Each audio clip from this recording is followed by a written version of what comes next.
Cheque bounce का case क्या होता है, चेक बाउंस के केस में आप कैसे फाइल कर सकते हैं, कैसे आपका उधार दिया हुआ पैसा आप वापस प्राप्त कर सकते हैं कि चेक बाउंस के केस की कंप्लीट प्रोसेस मैं आपको इस वीडियो में बताने वाला हूं।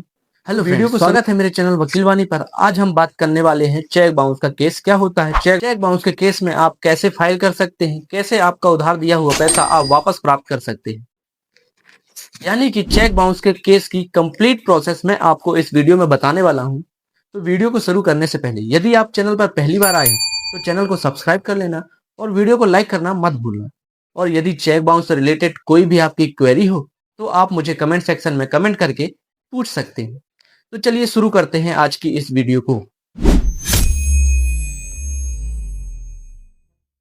यदि आप व्यापारी हैं या आम व्यक्ति हैं, आप किसी को अपना पैसा उधार देते हैं तो उस पैसे को उधार देने के लिए व्यक्ति आपको चेक देता है और यदि वह चेक बाउंस हो जाए तो आप ऐसे में कैसे अपना पैसा वापस प्राप्त कर सकते हैं। यदि सामने वाला व्यक्ति ईमानदार हो और सही है तो वह आपका पैसा वापस कर देगा, लेकिन यदि किसी व्यक्ति की नीयत आपका पैसा वापस करने की ना हो तो आप कैसे उस पैसे को कोर्ट के माध्यम से प्राप्त कर सकते हैं और किन किन बातों को आपको चेक बाउंस के केस में ध्यान रखना है। जैसे ही आपको दिया हुआ चेक बाउंस होता है आपको तुरंत कैसे एक्शन लेना है।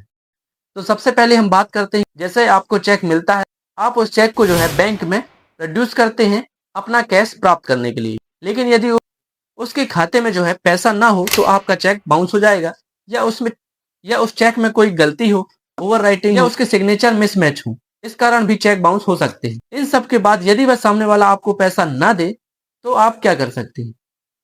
तो जैसे ही वह चेक बाउंस होता है आपको 30 दिनों के अंदर अंदर उसे नोटिस देना होगा।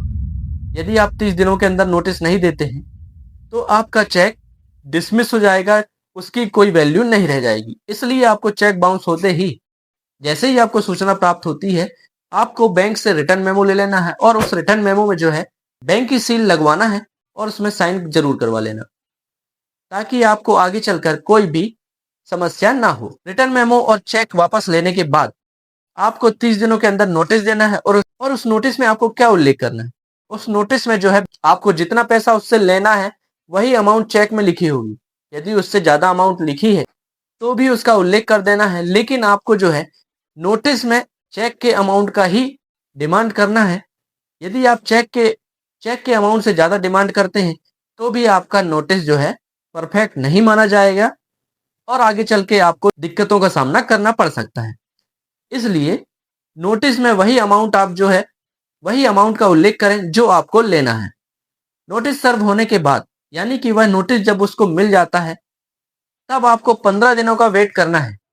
उसे नोटिस मिलने के बाद यहाँ पर बहुत अच्छे से ध्यान रखना कि जब उसे नोटिस मिल जाए उस डेट 15 दिनों तक आपको वेट करना है कि वह आपका पैसा लौटा दे या आपको कोई जवाब दे दे। 15 दिनों के अंदर अंदर यदि वह आपका पैसा नहीं देता है तो आपको अगले 30 दिनों के अंदर अंदर कोर्ट में केस फाइल करना होगा। कोर्ट में जैसे ही केस फाइल करते हैं आप, वहां से उसको समन आएगा और उसे उपस्थित होना होगा आपको और उसको पूरा ट्रायल लड़ना होगा और आपको भी पूरा ट्रायल लड़ना होगा, जिसमें आप गवाही होगी और आपके सपोर्टिव जो भी गवाह होंगे उनकी भी आपको गवाही करा लेना है। कोर्ट में केस फाइल करने के लिए आपको किन किन डॉक्यूमेंट्स की आवश्यकता होगी। तो सबसे पहले आपको चाहिए होगा चेक उसके साथ रिटर्न मेमो। ये दो डॉक्यूमेंट आपको बहुत ही जरूरी होंगे। साथ ही साथ वो एडवोकेट का नोटिस जो आपने उसे सेंड किया होगा और उसे रजिस्ट्री के माध्यम से सेंड किया है तो उसकी डिलीवर रिपोर्ट आपको साथ में लगा देनी है। ये 4 जरूरी डॉक्यूमेंट हैं जो आपको एक चेक बाउंस के केस में फाइल करना ही होता है। चेक बाउंस के केस में इन सब के बाद उसको जैसे ही नोटिस प्राप्त होता है वह पहली पेशी निर्धारित की जाती है कि या तो वह पूरा अमाउंट आपके अकाउंट में ट्रांसफर कर दे या कोर्ट में उपस्थित होकर वह पैसा आपको दे दे तो ठीक है, नहीं तो उसे पूरा ट्रायल लड़ना होगा। चेक बाउंस का केस यानी कि धारा 138 के अंतर्गत जो परिवाद पेश करेंगे उसमें आपको यह ध्यान रखना है कि कभी भी आपको प्री मैच्योर केस फाइल नहीं करना है। प्री मैच्योर केस क्या होता है?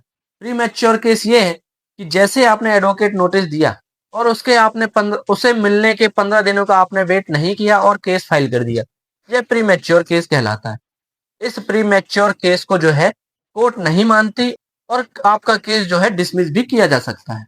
इसलिए आपको ये बहुत ही ज्यादा ध्यान रखना है कि आप प्री मैच्योर केस कभी फाइल ना करें, क्योंकि इसमें सुप्रीम कोर्ट, हाई कोर्ट के द्वारा भी बहुत सारे केस लॉस दिए गए हैं जिनमें कि प्री मैच्योर केस को डिसमिस कर दिया गया है। इसलिए यदि आपको अपना पैसा वापस चाहिए तो इन सब की सावधानी रखना बहुत जरूरी है।